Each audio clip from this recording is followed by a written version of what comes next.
এখানে বলে উনি নাকি গত 16 বছরে উনি ব্যাংকক ট্রিপ দিয়েছে প্রতি সপ্তাহে 13-14 বার, এবং গিয়েছে এক রাতের জন্য, সেকেন্ড রাতে আবার ব্যাক করছে। এ ধরনের কথাবার্তা এবং প্রমাণ সহ এখন আছে। প্রতি সপ্তাহে উনি এমনও সপ্তাহ গেছে যে উনি 11 বার 12 বার ব্যাংককে গিয়েছেন, এবং ঢাকা এয়ারপোর্টের ইমিগ্রেশনে এই রেকর্ড গুলো আছে।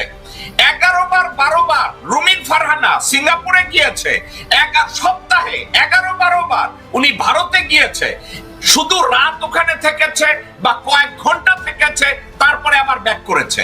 চার্টার প্লেনেও উনি 2-1 বার এভাবে ট্রিপ দিছে, আবার ব্যাক করেছে। রুমিন ফারহানা সম্পর্কে এগুলো অত্যন্ত কমন। তো এখন অনেকে বলে যে মহিলা সপ্তাহে ব্যাংককের মতো জায়গায় 10টা ট্রিপ দেয়, সে আর বিয়ে করবে কেমনে? তার সময় কই? সে তো ব্যাংকক যায় আর এইখানে যায়। তো এই ধরনের কথাবার্তা আছে। জি, আমি বুঝি এটা। এই জন্যই বললাম আপনাকে যে যখন আপনি নিজেকে এমন একটা জায়গায় নিয়ে আসেন যে জনগণ তখন আপনাকে আপনার সমস্ত কর্মকাণ্ডকে সামনে নিয়ে আসবে, এবং এটা নিয়ে আপনাকে একটা অস্বস্তিকর পরিস্থিতিতে পড়তে হবে। এই জন্যই আমি মনে করি যে আমরা যদি সত্যিকার একজন দর্শক, তার নাম জাহাঙ্গীর আলম, উনি বলেছেন 7 দিনে 11-12 বার ট্রিপ দেয়া যায় না। জাহাঙ্গীর আলম সাহেব একদিনে উনি 2 বার ব্যাংককে গেছে, according to the immigration record. আপনাকে আমি বলছি, উনি একদিনে সকাল 6টায় প্লেন ধরছে, ব্যাংককে গেছে, ব্যাংকক থেকে ব্যাক করছে দুপুরের পরে, আবার সন্ধ্যার দিকে আবার ব্যাংককে গেছে। তো আপনি লজিক দাঁড় করাবেন না, ইমিগ্রেশনে গিয়ে চেক করুন। ঠিক আছে, ওকে মুজিব ভাই। ব্যাংকক তো খুব একটা দূর না, ব্যাংককে যেতে 1.5 ঘন্টার মধ্যে ফ্লাইটে করে চলে যাবে। এটা আমেরিকা আসতে পারবে না একদিনে 2 বার, বাট ব্যাংকক যেতে পারবে, এটা কোনো ব্যাপার না। তা আমি যেটা আপনাকে বলছিলাম, আমার মনে হয় ওদের ব্যাপারে আলাপ করে সময় ক্ষেপণ না। আসসালামু আলাইকুম দর্শক, নতুন একটি খবরে আপনাদের সবাইকে স্বাগতম। আশা করছি আপনারা ভিডিওর শুরুটা দেখেই বুঝতে পেরেছেন আজকের নিউজটা ঠিক কতটা গুরুত্বপূর্ণ হতে চলেছে এবং ঠিক কোন দিকটাকে ইঙ্গিত করছে। তাই বলবো দর্শক, যারা ভিডিওটি দেখতে শুরু করেছেন তারা অবশ্যই নিউজটি না টেনে সম্পূর্ণ মনোযোগ সহকারে দেখবেন, তাহলে এই বিষয় সম্পর্কে আসল তথ্যগুলো জানতে বা বুঝতে পারবেন। তো প্রিয় দর্শক, আমি আর কথা বাড়াবো না। ভিডিওর শুরুতে আপনাদের যেই ভিডিওগুলোর অংশবিশেষ দেখিয়ে শুরু করেছিলাম, সেই ভিডিওগুলোর বিস্তারিত আলোচনা দেখব। তবে তার আগে অনুরোধ, যারা এখনো চ্যানেলটি সাবস্ক্রাইব করেননি সকলে চ্যানেলটি সাবস্ক্রাইব করে পাশে থাকা বেল আইকন বাজিয়ে দিন, আর যারা ইতিমধ্যে সাবস্ক্রাইব করে রেখেছেন তাদেরকে অসংখ্য ধন্যবাদ। প্রিয় দর্শক, চলুন একটি লাইক দিয়ে আমরা ধারাবাহিকভাবে সবগুলো ভিডিওর বিস্তারিত আলোচনা দেখে আসি। কারণ এগুলো করে ওদেরকে ইম্পর্টেন্স দেওয়ার কোনো দরকার নেই। They are all rejected already from the society. তারা যত চিল্লাচিল্লি করুক, আমাদের জনগণ জানে হোয়াট দে আর। হ্যাঁ, তো এই জন্য মনে করি যে গোলাম মোল্লা রনি বলেন, এরা সবাই বলেন, মাসুদ কামাল, এদের দিন দিনই দেখেন এদের কিন্তু অবস্থান সমাজে আস্তে আস্তে পড়ে গেছে। যে সম্মান একসময় তারা ক্যারি করতো, সেই সম্মান কিন্তু এখন নাই। এই রুমিন ফারহানার মতো রোগী, মাসুদ কামালের মতো রোগী এবং ময়লা রনির মতো রোগীরা যে ডক্টর মোহাম্মদ ইউনূসকে সম্পর্কে বলছে যে সরকার প্রধান হইয়া উনি সরকারের পয়সায় ঘন ঘন বিদেশে যায়, এগুলো জাস্ট কুকুরের ঘেউ ঘেউ, এর বাইরে আর এটা নিয়ে বলার মতো কিছু নাই। রুমিন ফারহানার মতো রোগী, মাসুদ কামালের মতো রোগী এবং ময়লা রনির মতো রোগীরা যে ডক্টর মোহাম্মদ ইউনূসকে সম্পর্কে বলছে যে সরকার প্রধান হইয়া উনি সরকারের পয়সায় ঘন ঘন বিদেশে যায়, এগুলো জাস্ট কুকুরের ঘেউ ঘেউ, এর বাইরে আর এটা নিয়ে বলার মতো কিছু নাই। এটা রং কি? কালো। এখন আপনি যদি জিজ্ঞাসা করি, মুজিব ভাই আমার এই মাউসটার কালার কি? এটা কালো। তো এখন ঘেউ করে যারা শব্দ দেয়, ঘেউটা কুকুরে করে, এখন আপনি কুকুরও বলবেন না তাদেরকে, কারণ ওরা কুকুর। আমি ওদেরকে কুকুর বলবো, কিন্তু আমি ওদের ঘেউ করবো না ওদের সাথে। আমি ওদেরকে বলবো কুকুর, কিন্তু আমি ঘেউ করবো না, এটাই আমার কথা। আমি যদি তাদেরকে বলি, আমি যদি তাদের, ওকে ঠিক আছে আপনি ভদ্রলোক মানুষ, আপনি করবেন না, কিন্তু আমি একটা শব্দ ওদের জন্য দেই, ওরা হচ্ছে সমাজের প্যান্ডেমিক, ওরা হচ্ছে একটা সংক্রামক ব্যাধি, ওরা হচ্ছে যক্ষা, ওরা হচ্ছে পজিটিভ, ওরা হচ্ছে এই পজিটিভ। তবে আমি আপনাকে একটা কথা বলি, এদেরকে কিন্তু জনগণ এদের কথায় কোনো রকম পাত্তা দেয় না। জনগণ জানে এদের ক্যারেক্টার, এবং এরা ওই কিছু কিছু মিডিয়াতে তারা ফোকাস পায় তাদের নিজস্ব স্বার্থে বা ওই মিডিয়ার স্বার্থে এগুলো করা হয়। কিন্তু আমি মনে করি না যে দেশে বা দেশের বাইরে আমরা যারা বাংলাদেশের আছি তাদের কারো এদের প্রতি সামান্যতম শ্রদ্ধাবোধ আছে বলে আমার মনে হয় না। কিন্তু মুজিব, আরেকটা কথা আমি একটু জিজ্ঞাসা করি এমনি, আমি এক্সাইটেড হয়ে না, নর্মালি বলি। আচ্ছা, এসব লোকগুলা কিন্তু লেখাপড়া করছে, ওদের লেখাপড়া যে নাই তা না, এরা কিন্তু লেখাপড়াও করছে। এখন সমস্যাটা কি এইটা, ওরা জাস্ট পয়সার বিনিময়ে লিপ সার্ভিস দিতেছে বা চাকরি করতেছে, এই জন্য এইসব ননসেন্সি কথাবার্তা গুলো বলে, নাকি অন্য কিছু আছে? ওরা যা বলে এটা কি ওরা আসলে বিশ্বাস করে? আমি একটা কথা আপনাকে বলি, আমি জানি আপনি আমাকে একদিন আরেকদিন জিজ্ঞেস করছেন অনেকে পড়ালেখা করছে, পিএইচডি করছে। আমি কিন্তু এই পড়ালেখাটাকে অনেক বেশি দাম দিই না।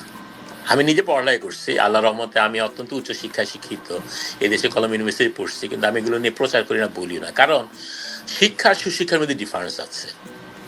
আর আপনার শিক্ষা দিয়ে যদি আপনার বিবেক তৈরি না হয়, আপনি সত্য কথা বলার যদি সৎসাহস না তৈরি হয়, আপনি যদি একটা মিথ্যা জেনে শুনে একটা মিথ্যাকে প্রোপাগান্ডা করেন, অথবা আপনার বোধ শক্তি নাই এটা মিথ্যা কিনা এটা বোঝার, বা এটা একটা খারাপ জিনিসই আপনি বলতেছেন, এটা এই বোঝার যদি যখন আপনার বোধ শক্তি না থাকে, আপনি যদি 10টা পিএইচডি করেন, পিএইচডি কোনো ভ্যালু আমার কাছে নাই। বরং আমি একটা গ্রামের কৃষক অশিক্ষিত, সে যদি তার নৈতিকতা ঠিক থাকে এবং সে যদি একটা কথা বললে সেটা সত্য কথা, আমি কিন্তু সেই গ্রামের ওই কৃষক যে অশিক্ষিত তার কথাকে আমি মোর ভ্যালু করব, যার 10টা পিএইচডি আছে, হার্ভার্ড থেকে পিএইচডি করে আসলে আমার কোনো আসা যায় না, একটা মানুষ হিসাবে তখন আমি ওইভাবে তাকে বিচার করব। তো ওই যে শিক্ষা হলেই যে, শিক্ষিত হলেই যে একটা ডিগ্রি থাকলেই যে সে মানুষ, একটা ভালো মানুষ হয়ে গেল, তা না। কিন্তু তাহলে আমি মুজিব ভাই এইটা কি কনক্লুড করতে পারি যে সামাজিক ব্যাধি, সংক্রামক রোগী যারা, এই রুমিন ফারহানার মতো রোগী, মাসুদ কামালের মতো রোগী এবং ময়লা রনির মতো রোগীরা যে ডক্টর মোহাম্মদ ইউনূসকে সম্পর্কে বলছে যে সরকার প্রধান হইয়া উনি সরকারের পয়সায় ঘন ঘন বিদেশে যায়, এগুলো জাস্ট কুকুরের ঘেউ ঘেউ, এর বাইরে আর এটা নিয়ে বলার মতো কিছু নাই। এবং এগুলো বলার মতো কিছু নেই। এবং এরা নিজেরা হয়তো নিজেদের জন্য অথবা অন্য কারোর জন্য এগুলো করে, তবে এটাতে জনগণের মধ্যে কোনো আসা যায় না। এবং আমি বিশ্বাস করি বিগত দিনগুলোতে যা দেখছি এখন পর্যন্ত, এরা কিন্তু অলরেডি রিজেক্টেড মাল হয়ে গেছে। আপনি চিন্তা করে দেখেন, রুমিন ফারহানা একসময় যেই তার সম্মান ছিল, আজকে সেটা নাই। মানুষ অনেক কথা বলে যেটা আমার বলতে ঘৃণা হয়। এখানে সুখে থাকতে ভূতে কিরায়, গ্রামে একটা কথা বলে, ছোটবেলায় শুনতাম, এখনো শুনি। কথাটা ঠিক, কিন্তু ঠিকটা আপনারা বুঝতে পারবেন এই যে লতিফ সাহেব, আব্দুল লতিফ সিদ্দিকী, হ্যাঁ, উনি বোধহয় বাঘা সিদ্দিকী, কাদের সিদ্দিকীর ভাই, বড় ভাই না ছোট ভাই, মনে হয় ছোট ভাই। যাই হোক, উনি কিন্তু একটা টাইমে মন্ত্রী ছিলেন। কেন সুখে থাকতে ভূতে কিলায় কথাটা বললাম, ওই মন্ত্রী থাকাকালীন উনি হঠাৎ করে মিডিয়ার সামনে বলল, হজ একটা, মানে হজ, আমাদের যে হজ, এই হজ একটা ব্যবসা বাণিজ্য, মক্কা শরীফে ওইখানে বাণিজ্য হয়, হজ নামে বাণিজ্য চলতেছে, এই কথাটা বলছে। মানে এই জাতীয় একটা কথা বইলা ভাইরাল হয়ে গেল। সরকার পড়া গেল চাপের উপর, সরকার চাপে পড়া গেল। ইসলামিক মাইন্ডের যারা ছিল সরকারের সাথে, তারাও লজ্জিত হইল, এবং যারা সরকারের বাইরে ছিল তারাও প্রতিবাদ করলো, এবং ওনার চাকরিটা চলে গেল। চাকরি চলে যাওয়ার পর ঘড়ির অনেক টাইম পার হয়ে গেছে, সময় বদলায়, মানুষ বদলায়, উনি বদলায় নাই। আমি যে একটা কথা বলি না, মানুষ তার স্বভাব থেকে বের হয়ে আসতে পারে না, যত চেষ্টা করুক না কেন, তার স্বভাব থেকে সে বের হয়ে আসতে পারবে না। হ্যাঁ, পারবে কখন? যখন আপনি তার পরিবেশ চেঞ্জ করে দিবেন, টোটাল পরিবেশ চেঞ্জ করে দেন, স্বভাব চেঞ্জ হইতে বাধ্য। কিন্তু ওই একই পরিবেশে থাইকা স্বভাব চেঞ্জ না, একদমই না। দেখেন, এই যে জুলাই গণ অভ্যুত্থানের পক্ষেও কিন্তু এই লতিফ সাহেব কথা বলছে, কিন্তু ভিতরে যা করতেছিল তার ফলাফল আজকে পাইলো। কিন্তু সসম্মানে ওনাকে অপমান করলো, কোনো জুতার মালা দেয় নেই, কোন রকম গায়ে হাত তোলে নাই, চেয়ারের মধ্যে বসায়া চারিদিকে দাঁড়ায়া যা স্লোগান দেওয়ার দিতেছিল, মীর জাফর, বেঈমান এবং আরো নতুন ধরনের অনেক স্লোগান আইছে না, নতুন স্টাইলে। ওই যে গালাগালি থাকে না, ওই গালাগালি, দেখেন এই গালাগালি নিয়ে অনেক কথা হচ্ছে, কিন্তু আপনারা খেয়াল করে দেখেন, আপনারা জীবনে যত মারামারি দেখছেন, এই মারামারির আগে কি হয়? গালাগালি, গালাগালির পরেই মারামারি। কারণ গালাগালিটা শরীরের উত্তেজনা আনে, জিদটা বাড়ায়, ক্রোধটা বাড়ায়, তারপরে গায়ে হাত তোলে, তাই না? কিন্তু গায়ে হাত না তুইলা আপনি ছোট্ট একটা শব্দ দিয়া যদি ঘায়েল করতে চান, মানে আপনি যে মিসাইলটা মারলেন, এন্টি মিসাইল দিয়া যদি আপনি ঘায়েল করতে চান, তাহলে ওই যে গত সরকারের প্রধান বলছিল রাজাকারের নাতিপুতি, ওইটা ছিল মিসাইল। আর এন্টি মিসাইল কি ছিল? তুমি কে, আমি কে, রাজাকার রাজাকার। মানে ওই যে উনি যে কথাটা বললো, মিসাইলটা মারলো, ওইটাকে কিন্তু ঘায়েল করে দিল। এখন দেখেন এটার প্রতিবাদ করতে যায় যদি তৎকালীন, মানে ওই টাইমে এই জওয়ানরা একটা স্মারকলিপি লিখতো, কেন আমাদেরকে রাজাকারের নাতিপুতি বলছেন, এবং এটা গণভবনের দিকে আগাইয়া যাইতো, উনার বাড়ির দিকে, ওইখানে আবার পুলিশ বাধা দিত, তারপরে লাঠি পিটা, রাবার বুলেটের নামে অরিজিনাল বুলেট, অনেক কাহিনী হইতো, তাই না? তার মানে কি দেখছেন, ছোট্ট একটা কথা দিয়া জবাব দিয়ে দিছে, টাইম লাগে নাই, টাইম গেলে তো ক্রোধ কইমা যায়, রাগ কইমা যায়, সঙ্গে সঙ্গে যেটা জবাব দিছে, তুমি কে, আমি কে, রাজাকার রাজাকার। তারপর থেকে এই দেশে অনেক রকম স্লোগান আসছে, এই স্লোগানগুলোর মধ্যে অবশ্যই গালি আছে, এটা সুশীলরা হজম করতে পারছে না।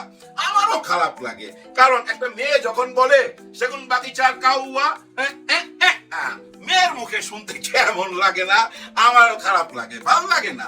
তারপরেও কিছু করার নাই ভাই, কারণ কি জানেন, আপনারা যখন আমি বুঝাইতে না পারুন, আমি তো আপনাকে বুঝায় কুলাইতেছি না, আপনি তো কোনো মতেই বুঝতেছেন না, আপনি তো একতরফা বোমা মাইরেই যাইতেছেন, কি কি কথা বলতেছেন। তবে ওই একটা কথার উত্তর আমার খুব ভালো লাগছে, মাদ্রাসার একটা ছেলে এই উত্তরটা দিছে, এই যে বীর মুক্তিযোদ্ধা ফজলুর রহমান সাহেবকে, উনি যে বলছিল কোন মা বোন যেন মোল্লা মুসল্লির সন্তান পেটে না নেয়, এই কথাটা বলছিল। ওই কথার উত্তর একটা মাদ্রাসার ছেলে দিছে ভাই, দারুণ দারুণ ভাই, দারুণ। উত্তরটা কি শুনবেন? যে এই ফজল সাহেব, কোন মোল্লা যদি আপনার মা আর বাবার বিয়ে না পড়াইতো, তাহলে কি আপনার জন্মটা সঠিক হইতো? আপনি একজন মুসলমান মায়ের পেটে জন্ম নিছেন, কারণ ওই যে মোল্লা বিয়া পড়াইছিল হাদিস অনুযায়ী, ধর্ম অনুযায়ী, ইসলাম ধর্মকে কবুল কইরাই তো ওই বিয়াটা হইছিল।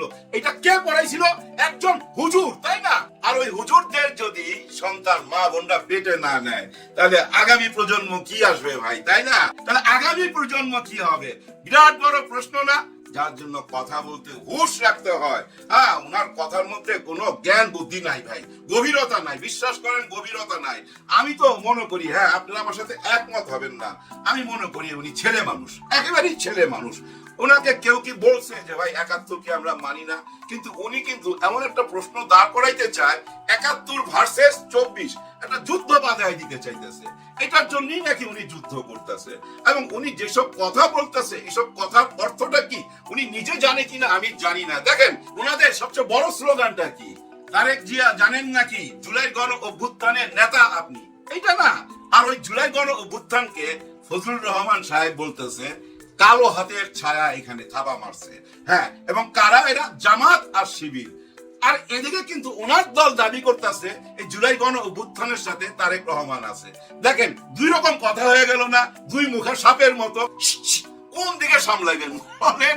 দুই দিক থেকে যদি আপনি ছবল মারেন, এদিকে সামলাইবেন না এদিকে সামলাইবেন, কোন দিকে যাবেন? তার মানে কি কথা বলতে হুঁশ রাখতে হবে ভাই, জ্ঞান বুদ্ধি রাখতে হবে। এই যে ফকিন্নির পোলা কিভাবে ক্যাশ করলো দেখেন, ফকিন্নির পোলা। আমার এক দেশি ভাই আজকে ফোন দিছে, ফোন দিয়ে কি করে জানেন? হইন্নির হোলা আগুনের গোলা। আমি কি এটা আবার তেমনি বানাইছেন? আমার দেশে আমার গোলা কয় হইন্নির হোলা আগুনের গোলা। এটা হাসনাত আব্দুল্লাহকে বলে। হাসনাত আব্দুল্লাহ গ্রামগঞ্জে হেভি পপুলার ভাই, হ্যাঁ বাঘের বাচ্চা। উনাকে সবাই এখন ফলো করতেছে, সবাই মুখে একটাই কথা, ২৪ থেকে উঠে আসা অনেক নেতার মধ্যে একজন সেরা নেতা হাসনাত আব্দুল্লাহ। দেখেন এক হাসনাত আব্দুল্লাহর সাথেই বড় বড় টিমরা এখন খেলতেছে মাঠে, কিন্তু অন্যরা নাই, অন্যরা চলে গেছে চীনে। হায় হায়, ওইখানে কিন্তু হাঁসের মাংস খাবে, চাইনিজ হাঁস ভাই, চর্বিওয়ালা হাঁস খাইতেছে। আমাদের দেশের মানুষ দেখেন কেমন মানুষ, টক শোতে ৭ থেকে ১০টা দিন ওই যে ওয়েস্টার্ন আর ওই যে কোথায় জানি নীলা মার্কেট, ওইখানে হাঁসের মাংস খাইতে গেছে। এইটা নিয়েই চলছে টক শো সবগুলা চ্যানেলে, সবাই একই কথা, এই হইন্নির হোলা কেমনে হাঁসের মাংস খায়, কেমনে ওয়েস্টার্নে যায়, ওই একই গল্প।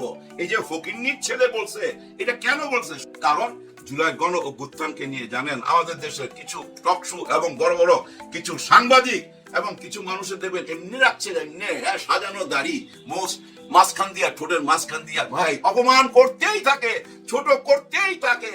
আর এগুলো দেখে রুমিন ফারহানা মনে করছে সবাই তো তারে বলতেছে, ওদের তো কোনো রিয়াকশন নাই। আমিও বলি, উনিও একটু বইলা দিছে, কিন্তু বইলা আবার সরি বলছে।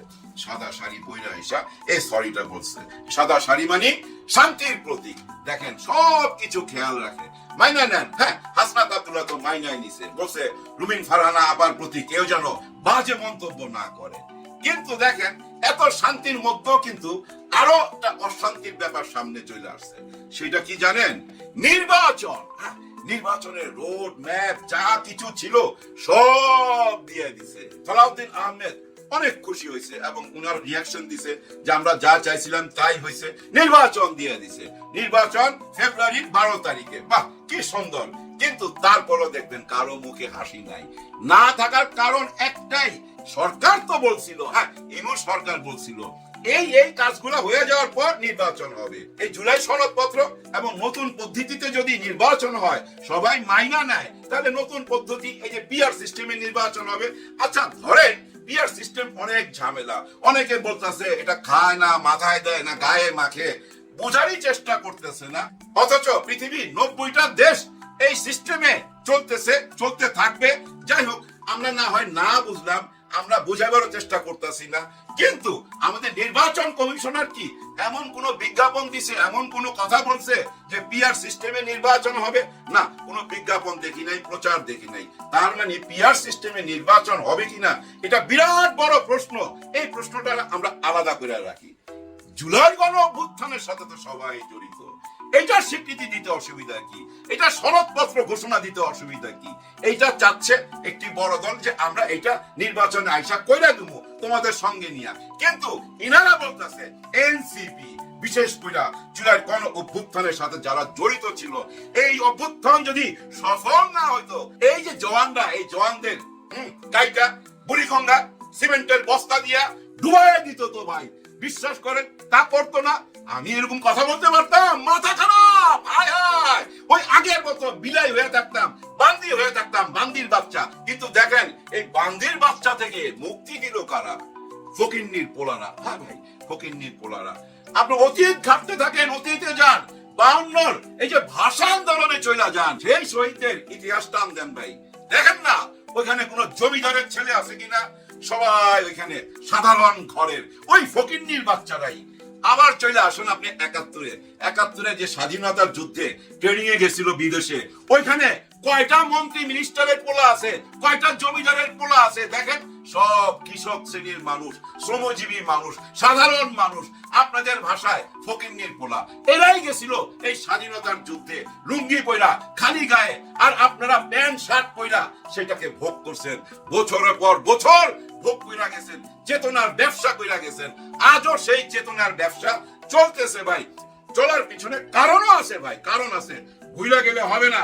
আমাদের ডক্টর ইউনূস স্যার বলছিল রিসেট বাটনে চাপ দেওয়া হয়ে গেছে, বলছিল না ভাই? এই মিডিয়াতে আপনারা দেখছেন না? সেই রিসেট বাটনটা কি, সেটার তো একটা ব্যাখ্যা আমাদেরকে দেওয়া উচিত। আমরা তো যে যেভাবে পারতাছি নিজের মতো করে ব্যাখ্যা বানায় নিতেছি। আমি যেটা বানায় নিছি যে ভাই 71 তো আমাদের আছেই, কিন্তু আমরা 24-এ যাকে সরাইলাম, যে স্বৈরাচারকে সরাইলাম, সেটার একটা স্বীকৃতি এবং নতুন একটা সংবিধান। সনদপত্র মানেই সংবিধান, একটা সংবিধান দেওয়া যায়। মনে করেন পিআর সিস্টেম নির্বাচন মানলাম না, এটা কিন্তু দুই দলই মাইনা নিতে পারে একটা টাইমে, যেহেতু ব্যাপারটা জটিল, অনেকে বুঝতে চাচ্ছে না বা বুঝাইতে চাচ্ছে না, মাথায় দেয় না, খায় না, গায়ে মাখে, এইটাই তো বুঝতেছে না বড় বড় নেতারা। জনসাধারণ কিভাবে বুঝবে? বুঝাবার চেষ্টাও তো নাই। এইটাকে আমরা ওই যে বললাম বড় প্রশ্ন, এটা আলাদা রাখি। কিন্তু সবচেয়ে বড় গুরুত্বপূর্ণ কোনটা? জুলাই 24, তাই না? সেটা স্বীকৃতি দিয়ে দেন। সেটা স্বীকৃতি দিলে আমার মনে হয় সব দল নির্বাচনে চলে আসবে। হ্যাঁ, এনসিপিও আসবে, জামাতও আসবে। পিআর সিস্টেমের জন্য জামাত নির্বাচনকে ঠেকাই দিবে আমার মনে হয় না, অথবা এনসিপি। দর্শক, আশা করি সবগুলো ভিডিওই আপনি মনোযোগ সহকারে দেখেছেন। সেই সাথে দর্শক, এই ভিডিওগুলো সম্পর্কিত যদি কোনো তথ্য বা মতামত থাকে তাহলে অবশ্যই কমেন্টস করে জানিয়ে দিন। এতক্ষণ সাথে থাকার জন্য ধন্যবাদ। আবার দেখা হবে আগামী ভিডিওতে কোনো নতুন টপিকস নিয়ে। সকলের সুস্বাস্থ্য কামনা করে বিদায় নিচ্ছি। আল্লাহ হাফেজ।